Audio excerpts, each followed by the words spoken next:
Hello and welcome back to the Folklore Hiking Stick Workshop. It's a bit chaotic, a lot going on. I'm working on a batch. I've completed everything other than my final sanding before I go into the finishing process on 9 sticks there. I've got 12 uploaded on eBay. It's an anonymous way to buy sticks. Some people like that. And I struggle to have surplus capacity to put on eBay. So that's a bit of an event to get 12 on. If they sell or don't sell, it makes no difference. It's just nice having that option for people to go to if they so wish. Some people don't like the personal interaction between, they like to stay kind of anonymous. So that gives them the option. Other people do like a bit of interaction and input into their stick. That being said, I've got a custom order that I've got to start on today. I'm still working on that candy cane. I'll let you have a look. That's going to be a main feature in this video. And a stick that I brought back from a shop. Nothing wrong with it. Basically, a lady wants one same as, but without as much wood showing. She pretty much wants it all barked. So I've got that to work on. You'll see that one. And then I'll return that to the shop. Basically, we didn't have a tape measure, the shop or myself. And it was just easier if they say, just take it. There you go. And bring it back when you bring the other custom order one back into the shop. So that's how that's working. I'm out of stock of my blanks. So I've got to start steaming and straightening sticks. I will do a video and bring you guys along for that. I'll let you have a look at what stock remains and why I'm leaving it. And also I'll be going down into the woodshed to actually do some sanding on these sticks. All the mechanical and tool sanding is done. It's down to simply manual work from your arms and sandpaper and going through the grades to get the finish I want. Obviously copper tips and then moving on to the finishing process. But yeah, extremely busy. So let's start having a look at what we're going to look at first. So there you go. I've got 9 various sizes and stripped and barked sticks. But they all need the actual sanding, like I was saying, manual sanding to get the finish I want before I go any further. But that's that batch of sticks, except this one here. That's the one for the lady. She doesn't want as much wood. Just a little patch for my logo. Incidentally, it's got a nice little twist on the bottom. Not massive, but it just adds a little feature. And as you can see, a flat top with a hand grip. So I've got to finish that one, get that one oiled. And that's the one that I brought back from the shop, but it's got to go back. It's got a badger. She didn't actually want as much wood showing. She wanted more bark covered. So yeah, give the customer what they want. And there's what's on eBay, just stacked and racked. Like I said, it gives the customers the option if they so want to be anonymous and just purchase a stick. But there they are. It's a bit gloomy in here. Right, there's my problem child, the candy cane. We'll discuss that. I go down the woodshed where there's more light. But this is my working part of the rack, which is completely empty from stuff that I can just pull off and use. That one there is going to be a bushwhacker for a customer, and I'll be working on that soon. That one's already claimed. These 3 here, I'm keeping back because they're sizable, and I can make some staffs from those. They're nice and straight, and they're nice and long. And the 3 at the back, I'm going to actually use those and put toppers on. So it's had its final coat of varnish, but there's one area that I've had a few issues with and I'm still working on, and you'll just see it there. Now that hasn't taken any of the varnish, and I think it's where the tack from the actual masking tape stopped the varnish from fully hardening off. But it's a bit of an issue because I can't over sand, because as you can see I've ultimately got spray paint there. So what I did is I've scraped back as much as I can with a crafting knife, and then what I've done is basically used extremely like 200 grit sandpaper and just gone around the edges. I put some spray varnish on just to tack and get everything to go off, which it has done here. And now I'm going to sand all around the perimeter, leaving the internal varnish which has gone off, and then apply a coat again, and that should cure this problem. So ladies and gentlemen, that is one of the things, if you're going to start doing custom hiking sticks and move off the traditional path of doing things like adding paints and various other things to hiking sticks, you may encounter problems like that, particularly if you're using varnishes of whatever description. Oils don't seem to be too big a problem, although they do have problems that can arise from using them. But it is not the varnish that has done that. I'm using a good quality yacht varnish. This is extremely hard, has a lot of UV protection, and this varnish here gives me my best results. I do have a spray varnish, which is what I use to touch up with or do emergency repairs to get out of an issue that I may have, so that I can then work around the damaged area or an area like that which needs to be cured and gone off, which that my stick has done. I can now sand around the outside to get rid of the scuffed bit of overlapping varnish, which would have been this one here, bring it back down, and then I can then apply this on top, because the underlying base coat now has gone off, and the base coat was the spray paint to do the repair. So I have mentioned before that a lot of stick makers have moved away from varnish, and varnish comes with a lot of issues to get a really good finish. I don't traditionally get issues like this, but it's knowing how to get yourself out of dodge, getting yourself out of a problem if it does arise. If I hadn't have got paint, I could have quite easily stripped that back and started from scratch. So what could have caused that? Well, I've used masking tape and stencils. There could have been some residue left on it from that. There could be gassing from the wood. There could be contaminants on your fingers, oils from your fingers, in fact, on the wood, which inhibits the varnish going off. It can be your brushes themselves. Do they have contaminants or haven't been cleaned properly? You've got a raft of other things that could happen. Temperature, which is a big thing with varnish. Draft and moisture, that can stop varnishes going off. And in where I've had that stick drying, I've got a fireplace going. So obviously you get a central core of heat going around it, but because the back faces the window, could that have been on the back and there'd be a temperature fluctuation, meaning one side is cured and gone off faster, meaning it hasn't had a fully uniformed dry off.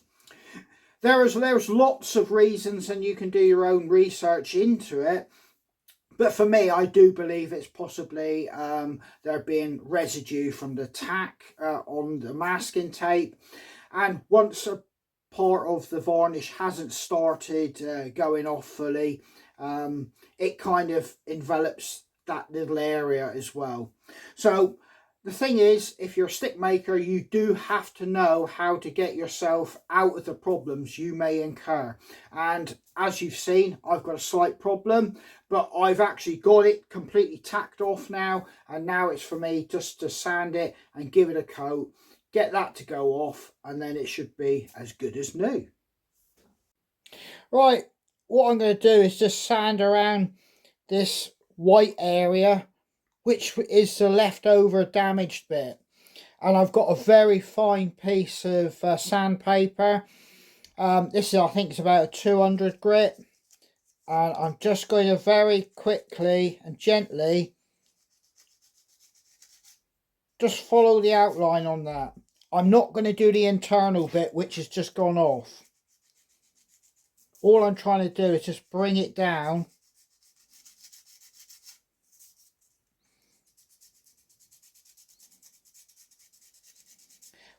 Basically, I'm trying to level it. You'll see it's gone white there. That's not too bad. As you can see, when I just brush it off, a lot of that disappears.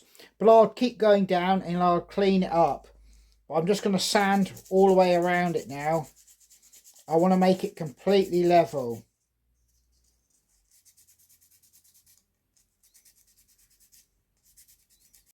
Right, I've just cleaned that area up. I've brought it down level. I'm just going to polish a little bit more of that white line there off. And then I'm going to apply a spray varnish just to tack everything off and get it to go hard before I put a top coat on.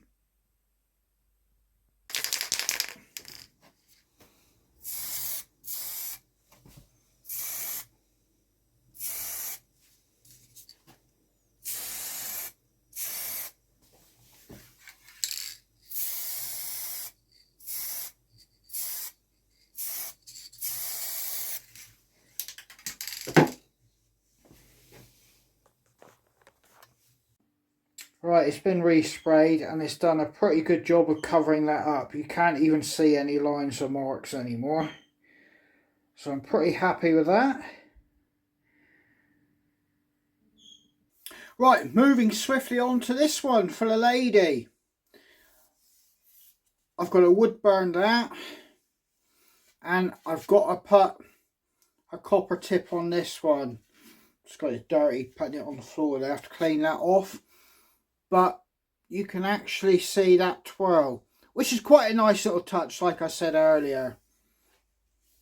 But yeah, get this one done and then I can get on to the main aim of today, which is the sanding of all those sticks there. So let's make a copper tip and get it installed, do the wood burning, oil it, and we can get on to the sanding.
Right then, I'm going to wood burn my logo on this stick, get it oiled, then I can have that one drying.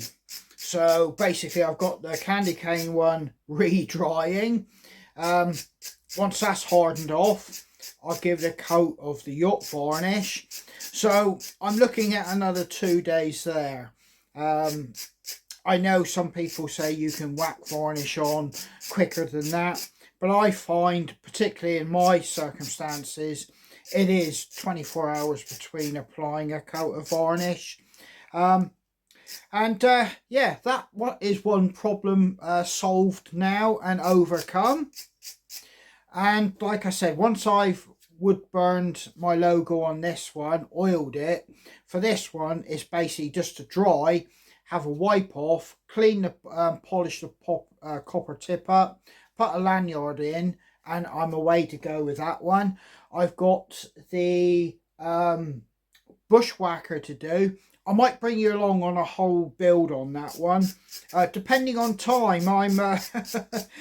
But it's not just what I do in the workshop. Like I said, I've got sanding to do in a moment, but I've got commitments to my family and my wife. My wife needs a lot of help. So basically, you know, once I've wood burned this and oiled this, I've got to down tools and go away and do other things, and then come back to the sanding once I've completed my other chores. So it may look like it's all in one block, but it is, what I'm doing here is very disjointed between jobs within the day.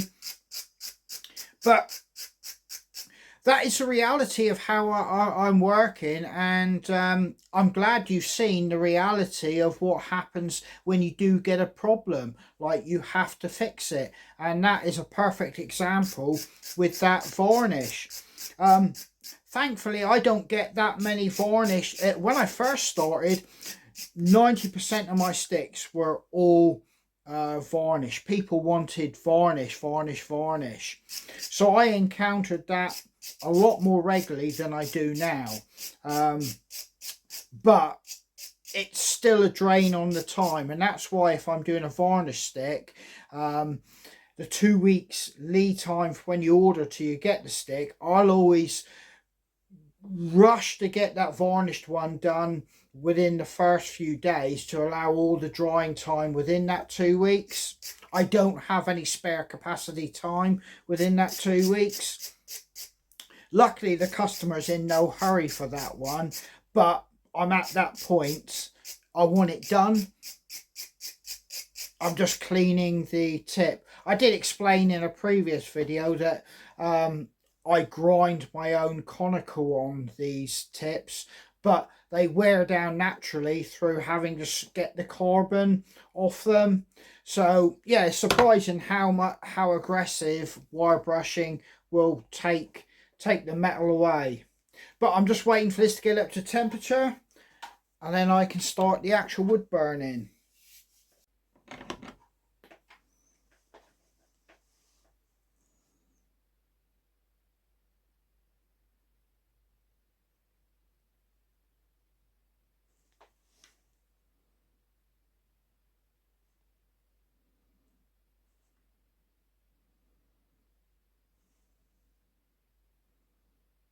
Right, obviously I've got to take care that I make sure all the hand grooves get oil in them as well.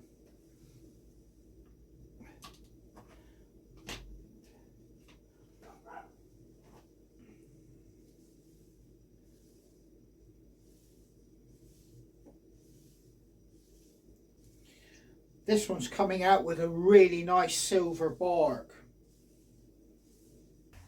Right then, I'm down in the woodshed and I'm going to start sanding, but I just want to talk to you about stock rotation. Quite simply because we've got the impending harvest coming soon. We're just waiting for the leaves to drop. You can get wrapped up if you're a seller or a crafter with Christmas coming up, making for friends, family, loved ones, or if you're a seller getting ready for the selling season, Christmas. But the harvest is there, it's on its way. You can't put it off. It's coming. So you then ultimately have to go back to your stock and have a look at it.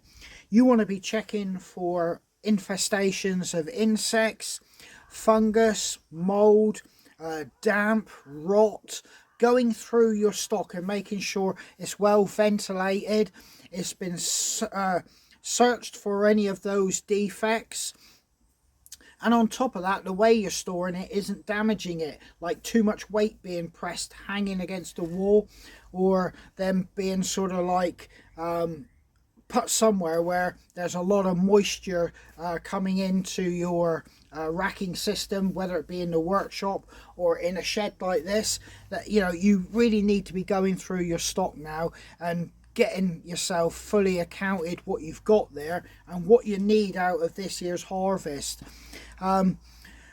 It's pointless harvesting more than you need. I already realised that I did say last year that I wanted to start harvesting more, but I think I'm pretty maxed out, and I don't think that I do require more than I already harvest. So yeah, start looking at your stock, going through them, checking them for all those defects and getting rid of them, because if you've got any infestations or anything like that, make sure you get rid of it so you don't pass it on to your property or indeed your stock that you're going to be working. Make sure everything is sound.